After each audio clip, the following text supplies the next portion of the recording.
जब ओशो कहते हैं उपलब्ध रहना बंद करो, तो वे किसी प्रति कठोर या संवेदनशील होने की बात नहीं कर रहे होते। वे हमें यह समझा रहे होते हैं कि जब तुम हर समय, हर किसी के लिए, हर परिस्थिति में उपलब्ध रहते हो, तो धीरे धीरे तुम स्वयं से अनुपस्थित हो जाते हो। तुम दूसरों की जरूरतों, अपेक्षाओं और मांगों में इतने उलझ जाते हो कि तुम्हें यह याद ही नहीं रहता कि तुम्हारी भी कोई सीमा है, तुम्हारी भी कोई ऊर्जा है, तुम्हारा भी कोई मौन है। जो व्यक्ति हर समय उपलब्ध रहता है, वह बाहर से बहुत अच्छा, बहुत सहयोगी और बहुत प्रेमपूर्ण दिखाई देता है, लेकिन भीतर से वह खाली होता चला जाता है। उसकी आत्मा थक जाती है, उसका मन बोझिल हो जाता है और उसका जीवन एक कर्तव्य बन जाता है, उत्सव नहीं।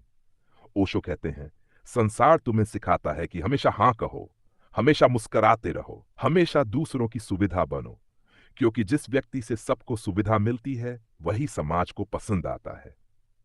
लेकिन समाज ये नहीं पूछता कि उसकी कीमत क्या है। कीमत यह है कि तुम अपने सत्य से दूर होते जाते हो। जब तुम हर कॉल उठाते हो, हर संदेश का तुरंत जवाब देते हो, हर किसी की समस्या को अपनी समस्या बना लेते हो, तब धीरे धीरे तुम्हारी अपनी आवाज दब जाती है। तुम ये भूल जाते हो कि तुम्हें क्या अच्छा लगता है, तुम्हें क्या चाहिए, तुम्हारा मन किस दिशा में जाना चाहता है। उपलब्ध रहना बंद करने का अर्थ ये नहीं है कि तुम प्रेम करना छोड़ दो। इसका अर्थ है कि तुम अचेतन रूप से उपलब्ध रहना बंद करो। प्रेम से उपलब्ध रहो, मजबूरी से नहीं। जब मन कहे हां, तभी हां कहो। जब मन थका हो, जब भीतर से कोई ना उठ रही हो, तब साहसपूर्वक ना कहो। ओशो कहते हैं, ना कहना भी उतना ही पवित्र है जितना हां कहना। जो व्यक्ति ना कहना नहीं जानता, वह हां भी सच्चे अर्थों में नहीं कह सकता। तुम देखोगे जो हर समय उपलब्ध रहता है, लोग उसकी कदर नहीं करते, क्योंकि जो चीज आसानी से मिल जाती है, उसका मूल्य कम हो जाता है। ये मनोविज्ञान है। लेकिन जब तुम अपनी उपलब्धता को सीमित करते हो, जब तुम अपने समय और ऊर्जा का सम्मान करते हो, तब लोग भी तुम्हारा सम्मान करना सीखते हैं। इससे भी ज्यादा महत्वपूर्ण यह है कि तुम स्वयं का सम्मान करना शुरू करते हो। पहली बार तुम्हें यह अनुभव होता है कि तुम भी महत्वपूर्ण हो, तुम्हारा समय भी कीमती है, तुम्हारी चुप्पी भी जरूरी है। ओशो कहते हैं, अपने भीतर एक ऐसा स्थान बनाओ जहां कोई प्रवेश न कर सके बिना तुम्हारी अनुमति के। वह तुम्हारा मंदिर है। वहां तुम्हें अकेला होने का अधिकार है। अकेलापन नहीं, बल्कि एकांत।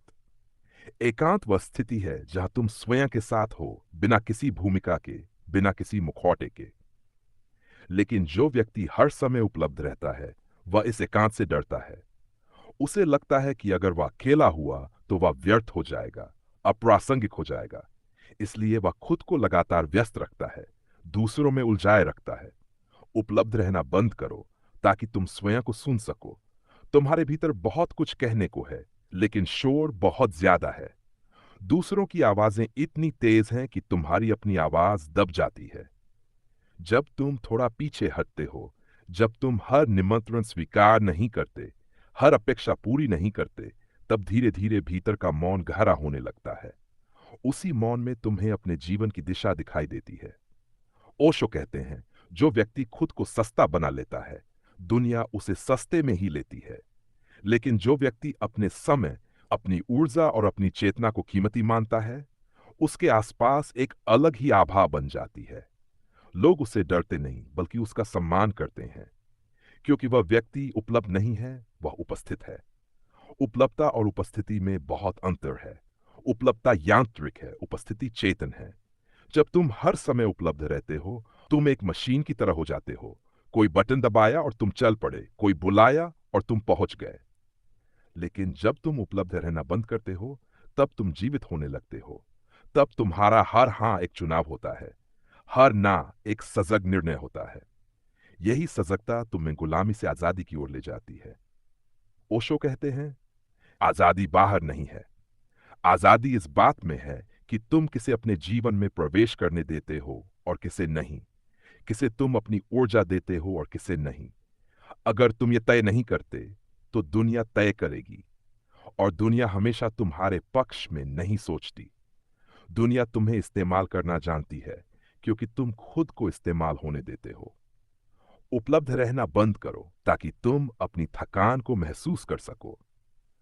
बहुत से लोग इसलिए टूट जाते हैं क्योंकि उन्होंने कभी रुकना नहीं सीखा। उन्हें लगता है कि रुकना आलस है, रुकना कमजोरी है। लेकिन ओशो कहते हैं, रुकना एक गहरी बुद्धिमत्ता है। पेड़ भी हर मौसम में फल नहीं देता। नदी भी कभी कभी शांत होती है। अगर प्रकृति भी रुकती है तो तुम कौन होते हो हमेशा बहते रहने वाले? जब तुम रुकते हो, जब तुम उपलब्ध नहीं होते, तब तुम्हारी ऊर्जा फिर से इकट्ठी होती है। तब जब तुम किसी के लिए उपलब्ध होते हो तो पूरी तरह होते हो। आधे मन से नहीं, थके हुए मन से नहीं, बल्कि ताजगी और प्रेम के साथ। यही सच्चा देना है। बाकी सब सिर्फ कर्तव्य है। ओशो कहते हैं, तुम्हारा जीवन किसी और की सुविधा बनने के लिए नहीं है। तुम्हारा जीवन तुम्हारे जागरण के लिए है। और जागरण तब तक संभव नहीं है जब तक तुम खुद को थोड़ा पीछे न खींचो, खुद को समय न दो, खुद को सुनने की जगह न दो। उपलब्ध रहना बंद करना कोई नकारात्मक कार्य नहीं है। यह आत्मसम्मान का पहला कदम है। जिस दिन तुम ये समझ जाओगे कि हर किसी के लिए हर समय उपलब्ध रहना प्रेम नहीं है, बल्कि खुद के प्रति हिंसा है, उस दिन तुम्हारे जीवन में एक नया अध्याय शुरू होगा। तुम हल्के हो जाओगे, तुम्हारा मन बोझ से मुक्त होगा। और तब जो भी तुम्हारे जीवन में आएगा वह मजबूरी से नहीं, बल्कि तुम्हारी स्वीकृति से आएगा। यही स्वीकृति तुम्हें आजाद करती है। यही आजादी ओशो का संदेश है।